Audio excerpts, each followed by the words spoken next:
भैया बाबू हमार नाम चंचला बा। बहुत धन होए बहुत दौलत होए, अगर पति के न सुख मिले तो इसे आग लगे घर बढ़ जाए।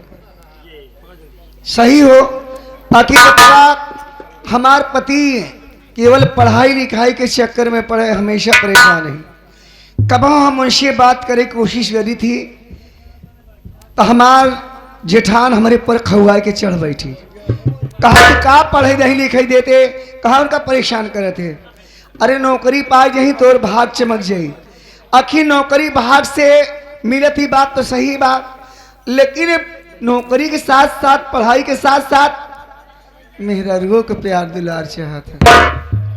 आखिर बतावा जब हमार मनई हमसे बात न करी हमसे बोली न तो लड़का कैसे हुई? हाँ ये लड़का हो अब जरूरी बा, काटे में नमक वह छुड़ के चाहता है। आखिर यही सोचत बाटे धन दौलत लाख होए, अगर पति के लाड दुलार घर में प्यार न मिले ऐसा धन काट काटवावे चला जाए। हाँ। बहुत खेती बाड़ी हो बहुत कुछ बात, लेकिन ऐसे घर में हम मन से दुख सुख ही न पावा, बहुत धन दौलत कौने आखिर पढ़त लिखत रहा थी कौने काम करे। कौने काम हम ऐसे भल अपने नैहरे में पड़ी रही ठीक रहा, लेकिन ऐसे घरे में आग लगे बढ़ जाए नहीं सुलूक जाए। आखिर बताओ जैसे तू भौजी हिया कल जात के वैसे तो हमहू कल जाते हैं तो काका भरे नहीं, मतलब जैसे तो काका से भतारे स्वाद ना मिलता है वैसे हमका मेहरारू हम कहे भतारे के समान नहीं हम भतार जाना थे। अगर एक ही मनई जाना थे लड़का रहा तो झारा पहुंचा तब वो खुश रहा था। मेहरारू को अगर पति हंस के बोल दे तो मेहरारू गुस्सा शांत कर ली थी। अगर पति मुंह रमाए के चला जाए मुंह बिचकाए के ये गुस्सा लगा तो झूठ का बताई घरे में आगे लगा के भूदे बढ़ जाए।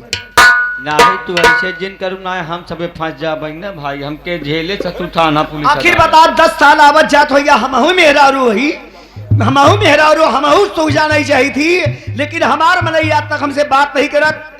यही जी लगा था कि हमार माई बाप कजनी का हमार माई बाप कमर के भौजी हमार देख के सब कुछ करे। एक बात हमारे समझ कहूँ ऐसा तनान की तुहार मन से कैसे अटकब ते पागल होगा कारी होई पढ़ाई लिखाई में बाप अपने भौजी के बात माना था, लेकिन हमार बात माना नहीं।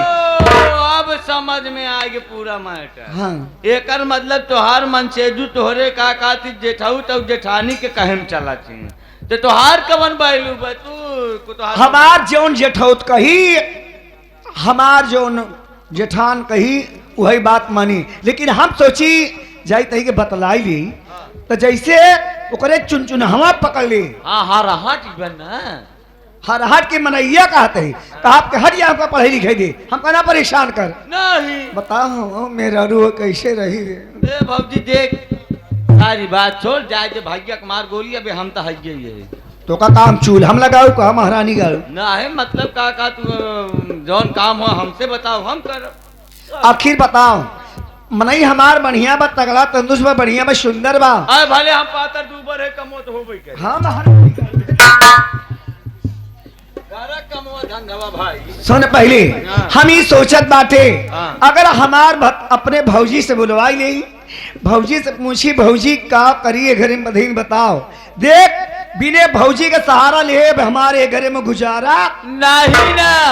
और एक बात तो का न पता है भौजी अब हम बता देते खुशखबरी वाली बात। अब आवाज दे भौजी के तो वही बताए सब। अच्छा भौजी का आवाज दे भौजी से मिली भौजी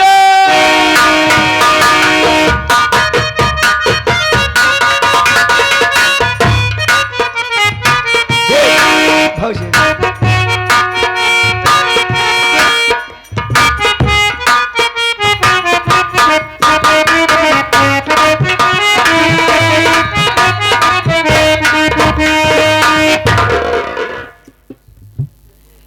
नमस्ते सरहज। नमस्ते हो नंदोई। और ठीक ठाक किया है? हाँ हो आवे में कहनो तकलीफ कोनो बात नहीं। कहा चाहे तोहरे दुल्हा का हाल बा? ये हमारी दुल्हा जी चले गए सऊदी। सऊदी गा है ओ गए सऊदी तोहार यहाँ सुखद बहूदी यहाँ कोई उनका सऊदी भेजे जाय दे भाई का करबे जवन दुख तोहरे बुहाई दुख मोरे भाऊजी के बा ए हां सऊदी गए तो क्या हुआ? हां अरे मैं नारी हूँ, पतिव्रता नारी हूँ। कवन वाली नारी हो जब में पानी बहा था? 70 पति नहीं करती। अच्छा 21 थे। अरे जगलूटी मोरी गई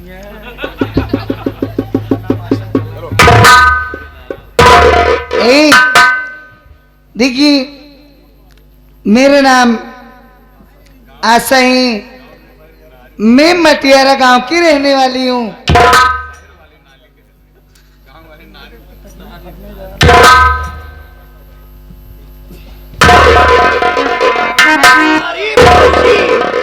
और भौजी बतावा का हाल बा, कैसे आए? ठीक है दीदी, अपना बताओ।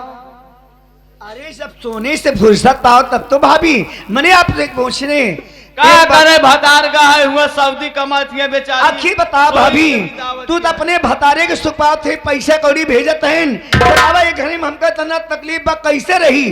का भावा दीदी मार चिल्लाए पड़ी। आखिर बतावा हमार मन ही हमसे बात नहीं करत, कैसे रही? आखिर बतावा कोनो कुछ खबरी बात कैसे हम पड़ी रहा वैसे? कहाँ मैं तुमसे कहा कि हमारे आदमी मुझसे बात नहीं करते हैं। ये दीदी उनको कोनो उपाय सोचतू न? बहुत दिमाग का है दीदी। देखा हमार बात सुना, घरे में देवरानी जेठानी से सबसे खूब बढ़िया करता था थैया। अरे खूब झगड़ा लड़ाई करा और का, जहाँ झगड़ा करबू तहाँ पट्ट से मान जाइए। ए या होए ना हो से मिला बुजर उसे आई यहाँ ये भौजाई है आई यहाँ ननद किए तो के कहा घर बनावे तो आई यहाँ ये घर बिगाड़ अरे जे जाए का कहा थी अगर तुहू सबे जाओ वैसे गुण सहूर सीख लाइन कर तुहू सबे अगर ननदी किया जाओ तो ऐसे बुद्धि बताए क्या कि घरे मलगौजी हो जाए फूटन हो जाए घरे का नाश हो तो तू हमार मेहरारू हो तो दीदी जानत ये हाँ, अगर तुहरे घरे में अगर वो एक बात करें तू 4 बात करा, ज्यादा बोला झोटी झोटो उबल कैला जेठाऊ दे उठाई चप्पल धाई दे मोहन पे, तब का मनी है ना, सीधे न बने। तोहार कहाई का मतलब भौजी, अगर हमार देवरान एक बात बोले तो हम 4 बात बोली, अगर हमार ननद एक बात बोले तो हम 4 बात बोली, अगर हमार जेठौ 2 बात बोले तो कुछ 1000 गाड़ी दे।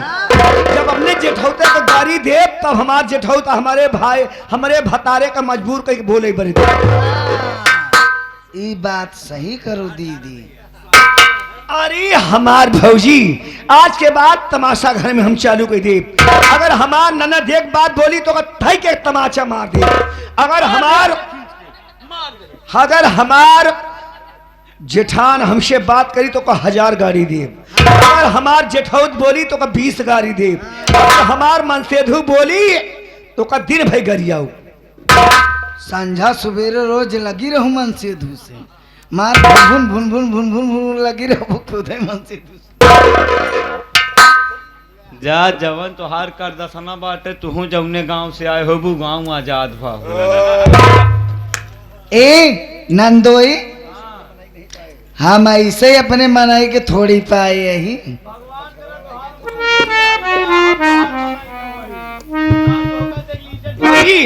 अब तू चला हम देख ले कि ननद भौजैया तू एक ही सब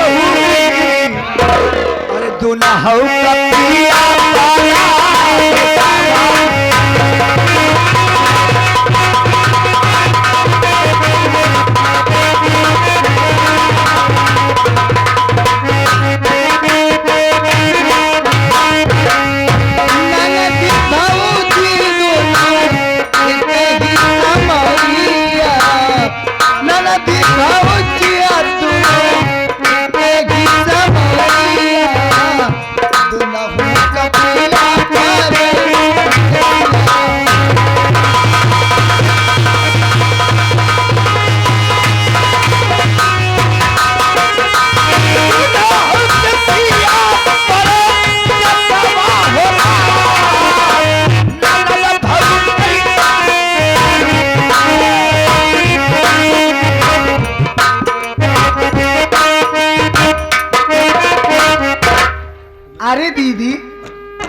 का मालूम है नहीं है? अरे नंदोई नौकरी पाई गई। नौकरी पाई गई हमका नहीं पता बा। तू एक माने तू बैठी रहबू। अरे वो पुलिस हो गया है। ई बात तो का भाई पता है, बात सही अटे भौजी। हमरे लगे भैया फोन करे रहन पुलिस का नौकरी पाई गया। अब अगर हमार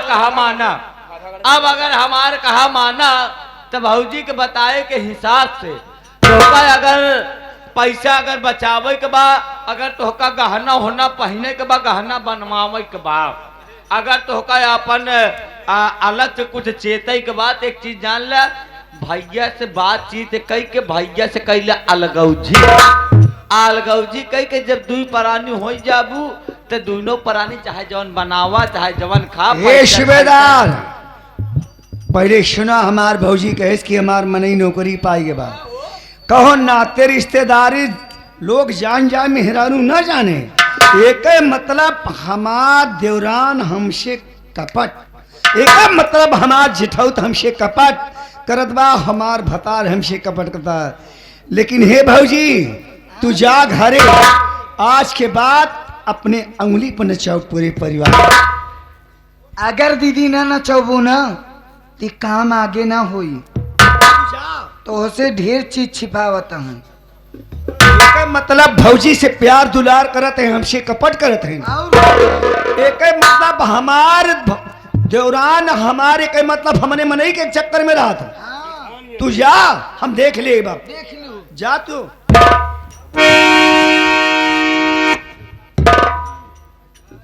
हमार जेठान हमसे कपट करत बा, हमारे भतारे से हमसे रिश्ता तोड़े के चक्कर बा, मके मतलब हमार मनी नौकरी पाई के बा। ए दैझरा के नाती आज के बाद हम गोड़े न गिरवाई लेन तो हमार नाम चंचला ना है। अब पूरे घरे परिवार का हम निकुना में चना न चबवाई दी तो हमार नाम चंचला नहीं बा। यदिया लागे चरला समनवा कि पिया रही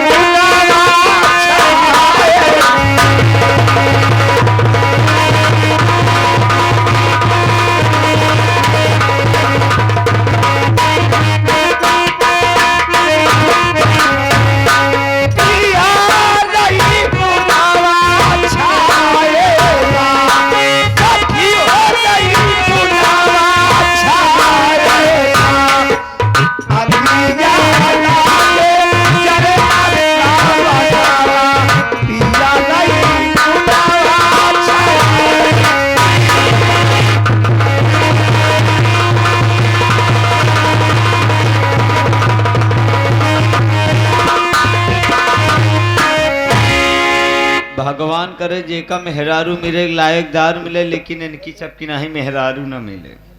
न जेकर घर भाई बना रहे वो को घर पूरा घर फोरन कराई दी। पता नहीं कदनी कहाँ कहाँ गुजरी का सी। मैंने ढूंढते बाप घर में चली आई, हमारी ननद नहीं मिली हरामखोर। कहाँ मिले कहाँ गई बरे? मैंने घर में ढूंढी नहीं है, कहाँ गई बा? हो भाई करे तो ले हुए मोबाइल नान के लिए देश के धिंगरस बतलात हुए का धिंगरा से बतलाई नहीं पाई। आज के बाद ओकर पढ़ाई बंद के चूल्हा बर्तन करो, आने दो। बंद करा।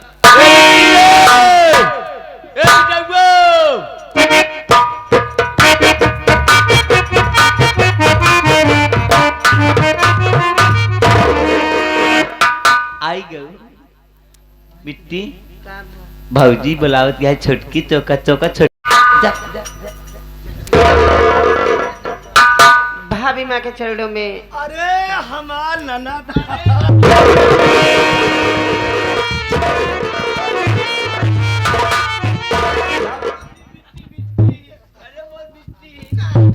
ना जैसे हम पे भौजी दुलराते वैसे हम दुलरा ले। भाभी का इतना खुशी है आज। तो का पता ही नहीं। चंचला तुम्हारे घर का किस्मत का ताला खुल गया। का भाभी? अरे पूनम मेरी बात सुनो, एक बात बताओ, जो मैं कहूंगी हमारी बात मानोगे अपने परिवार की बात मानोगे? काहे न मानब भाभी, काहे का चाहती है? सारा जिंदगी तो अपने बड़े भैया की सेवा किया, अपने बड़े भाभी की सेवा किया, हमारी बात को कभी तूने टाला नहीं ना, हमारी बात को उल्लंघन किया। लेकिन एक बात है, हमारी बात सुनो, मैं तुमसे कहूँ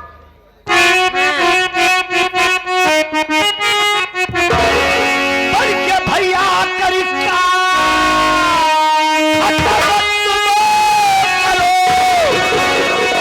आज के साथ में तुम हमारे रहो, तेरी हर ख्वाहिश पूरी करूंगा।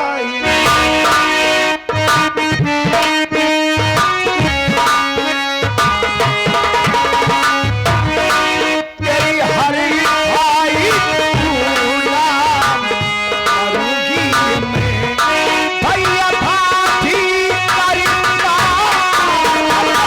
करो।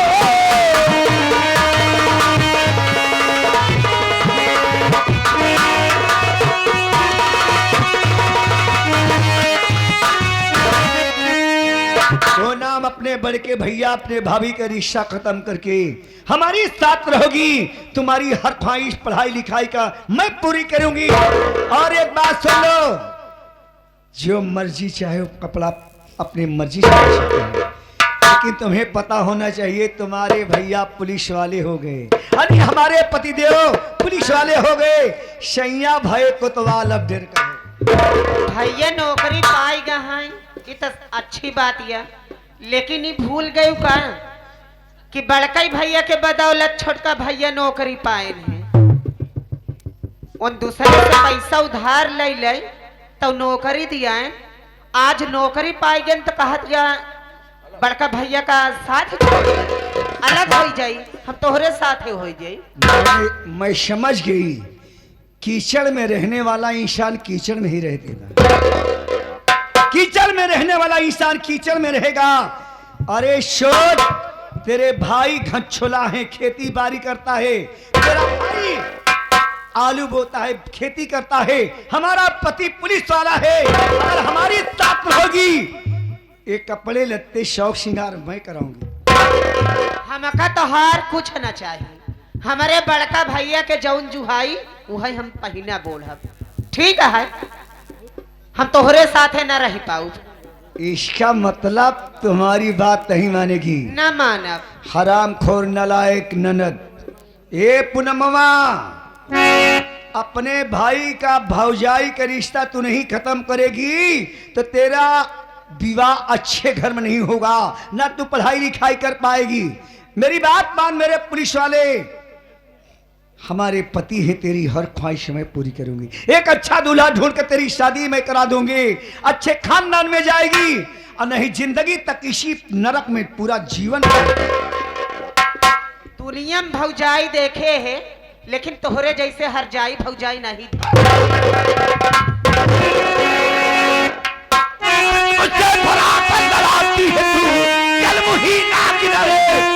बेशरम अपने भैया भाभी क्या बराबर करती है तो बेहया बेशरम शर्म।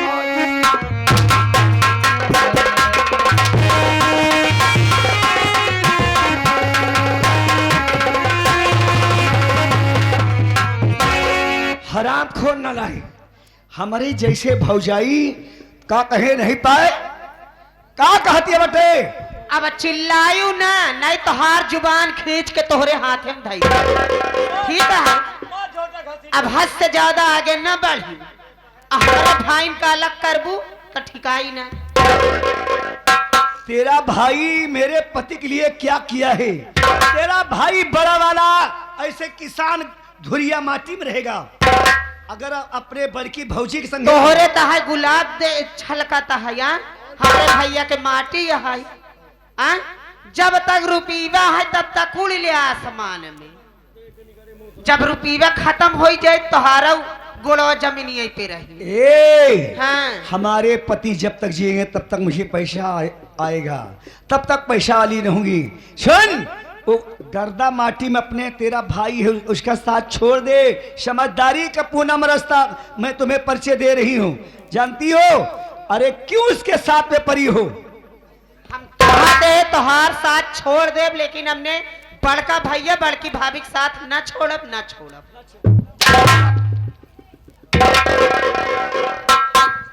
मैं तो यही चाहती थी कम से कम मुझसे सब झगड़ा करे। जब झगड़ा नहीं करेंगे तो मामला हल नहीं होगा, जब हल नहीं होगा तो अलग नहीं होंगे। कोई बात नहीं, अपने पति को आज के बाद मैं बांध के रखूंगा। देखती हूँ हमारा पति हमारा बात कैसे नहीं मानेगा। मैं जा रही हूँ अपने पति को आज के बाद एक एक पल पे श्रृंगार दे करूंगी। कि सैया छुट्टी लेके आवत बाटे ढालावा, एक बार छुट्टी लेके आवत बाटे ढालावा, आज टेलीफोन